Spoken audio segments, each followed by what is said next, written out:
What is going on, everyone? My name is mVito, the Dawn of Halo, of course, bringing you guys the bot lane episode 4. I hope you guys are having a wonderful Thanksgiving. Dragoon is not here with us today, but in his absence, we have Ditty with us here today. It's going to go very similar to the very first bot lane episode, where I asked him what it was like starting out and some more topics. So, Ditty, say hello. Hey, what's going on? Alright, so let's get right into it. So obviously you haven't played a lot of StarCraft 2, so you won't go into that. But what was it like starting out playing League of Legends with me and Epos, your first match? It was very confusing and frustrating because you're like, dude, you gotta try this game. So I installed it and I was like, okay. And at first I was like, so are we going to we're gonna play some tutorials first? He's like, nah, you're just gonna go in and see what happens, right? And so I'm like, okay, fine, I guess I could pick it up. But apparently this game has a pretty steep learning curve for people who have never played this style of game. And I was very confused. I didn't know what the buttons were, what the controls were for this game, and as soon as the game started, it took me like 3 minutes to find out, oh, I need to buy something first? Yeah. And I remember just yelling at you. It was like, what do I press? I don't understand. And it was very confusing. But that was a couple months ago. I've played probably about 300 games of this, so it's very good. It's very fun now. Word. So, what champions are you playing now? Right now I'm playing Riven, as we can see in this gameplay, Battle Bunny Riven, and I picked up a Moo pretty recently, and I'm loving him.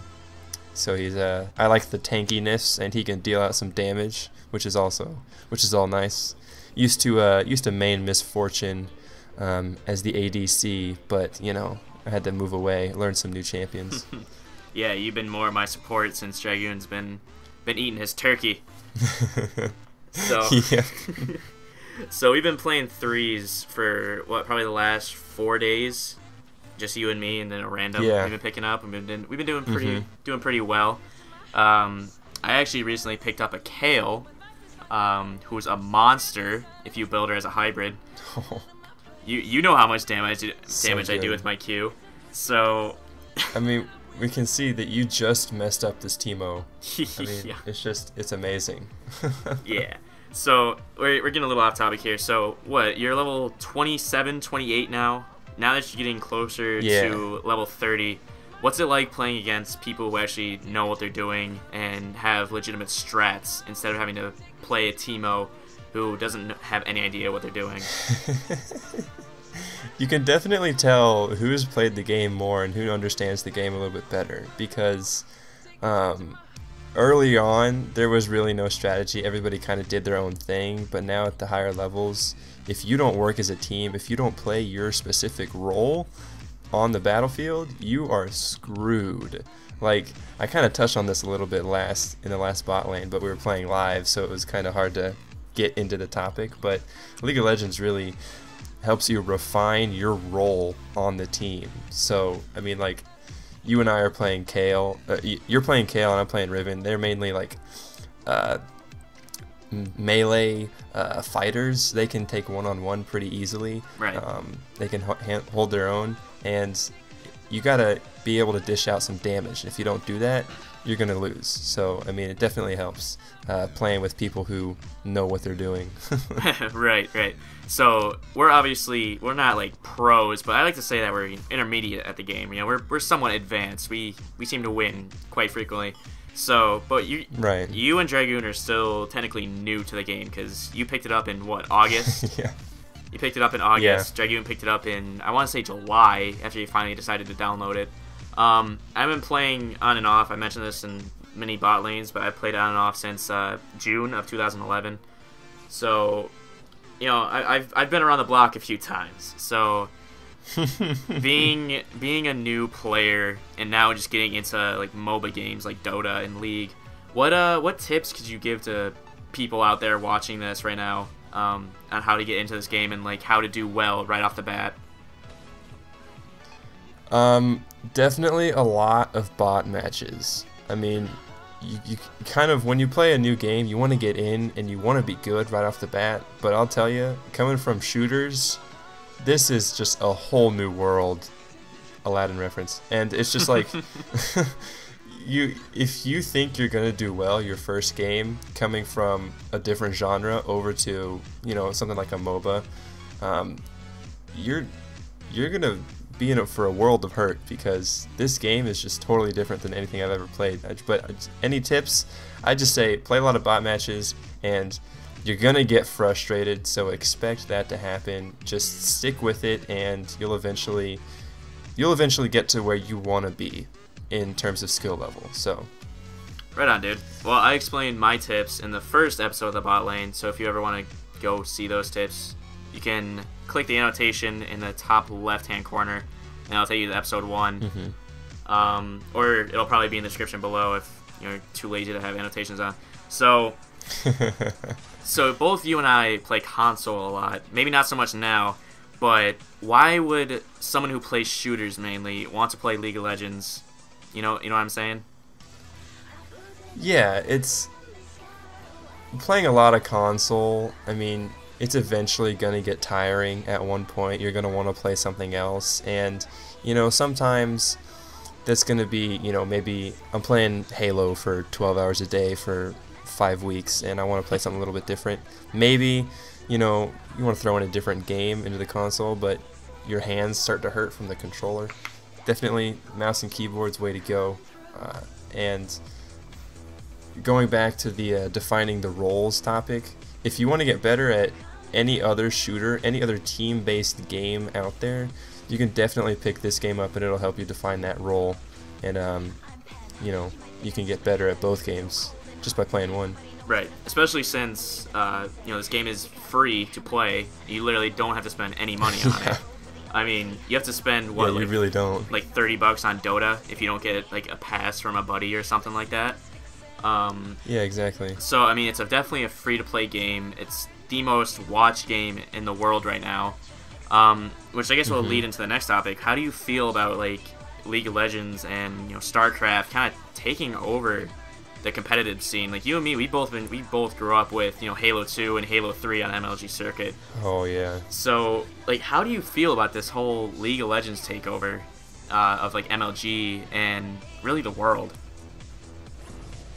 I mean, I kind of understand it, coming from, you know, by the way, that was a pretty sick double kill, I'm not gonna lie.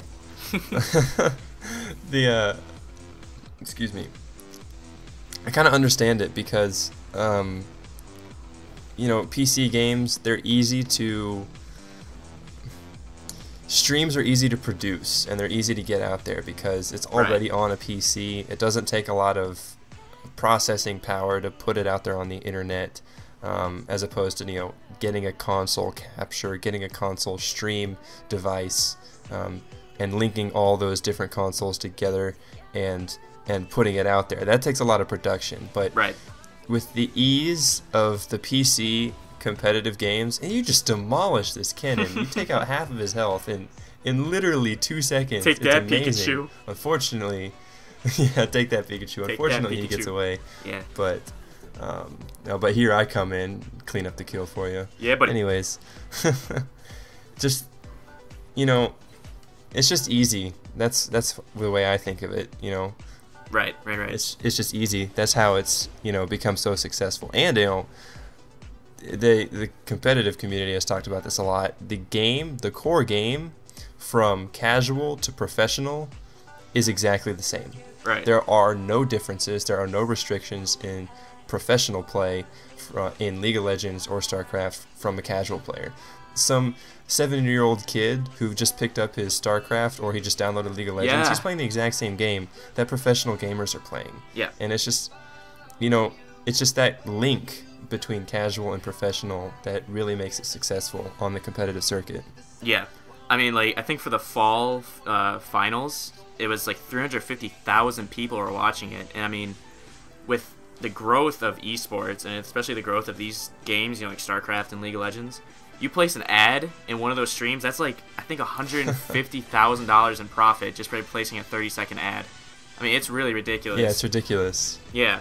So playing console, you know, usually we get an update for a game like Halo Reach. I think we got like an update maybe once every month, maybe once every 2 months. Yeah. But you've noticed this with League of Legends, they update it constantly. So what's it like? Yeah, maybe maybe once every 3 weeks. Go ahead. Yeah, so what's it like having, you know, a developer constantly behind your back, changing the game up, changing the meta, fixing like a blitzcrank pull or something?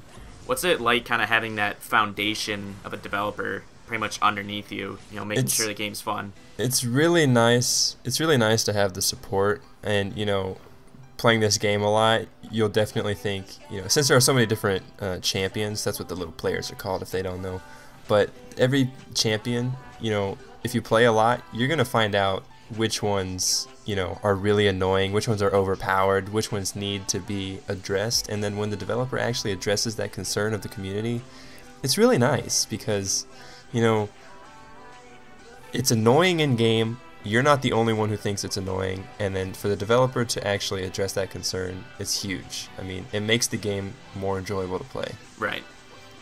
And like usually the developer does, like, they'll nerf a character, they'll nerf a champion, but they won't necessarily completely make him useless, you know? Like, you're gonna have to, they'll keep, like with Rengar, for example, I still do ridiculous damage output, but there's, you know, there is a way, yeah, he still needs a nerf, but there's still ways to get around him, you know? Like, build armor, build like a frozen heart or something. You know, there's ways to get around that, you know, that type of damage output and still be able to do probably the same, if not more, damage output while building those endurance items, you know what I mean? Yeah, League of Legends is unique in that sense, in that, you know, if a champion becomes too overpowered, there's something in-game that you can change to avoid, you know, getting in that overpowered situation or getting, you know, being in the underdog in those kinds of situations. But in a game like Halo, say if the DMR is overpowered, people can start with that weapon every single game. Like, there's nothing you can do about that to change, you know, from being the underdog in that situation. Right. They're always going to have that overpowered weapon in their pocket. And, you know, it's just, League of Legends, I think, is just unique in that way. That there are things you can do to prevent the overpowered champions just being better than you. Right. Just because, you know, they can smash their head against the keyboard and win. Right. So in the minutes that we have remaining, what can you take back to console, or Halo 4, actually, from League of Legends? What can you take from League of Legends to, let's say, Halo 4 or Black Ops 2, that usually you wouldn't get if you just played Halo nonstop? Definitely the teamwork aspect, because just from a size comparison, League of Legends is a lot bigger than Halo is. That's a known fact. And you're going to be playing with a lot of different people who know different strategies, and they're willing to help you in-game. Like, they'll type out a thing like, hey, dude, you're playing this character, and we're playing against these characters. You need to build this item so that we can do better. And it's just the teamwork aspect. I wouldn't say it's better in League of Legends, but it's definitely different, and you can carry that skill over into console. Definitely teamwork. Yeah, right. And then, like I said, defining your role, you know, playing as support like this Blitz is in our game, or like Dragoon usually does, or like I've been doing recently for you. Yep. You know, playing as a support, you're not going to be the one going in and getting all those kills. You're going to be messing around, trying to be a nuisance to the other team so that your other teammates can get the kills. And, you know, it's just another thing that you have to learn. So, roles and teamwork, definitely. Yeah, and it's definitely, you know, if you pick like a support role, it's definitely a more fun role because you don't need to have the whole team behind your back. Like, you guys think that a guy in Halo who's #1, who's got like 25 kills, is putting the team on his back? As the AD carry, you're literally putting the team on your back to lead them to victory. And most of the time, you know, you and I will run to a random who insta-locks Teemo or something like that, and they say, I'll be carry, and they won't carry, and I'll end up being, you know, quote-unquote secret carry, you know, with like Rengar or something like that. And, you know, that's just my role. Like, go ahead. But, I mean, that's just my role. There's a lot more roles in the game. But I don't think we have much time left, if I'm correct. So... No, just a couple more seconds. Yeah, so let's get right into the outro. Make sure you guys go check out Ditty's channel. He posts a lot of Halo 4, and he streams on twitch.tv/Ditty_. And if you guys and if you guys like the video, make sure you click that like button. Ditty's channel will be in the description below, as well as an annotation on the screen. So go click that, go check him out. Comment on what champions you're playing and how you play the game. And we will catch you guys in next week's bot lane. Have a great Thanksgiving, everybody. Peace. GG.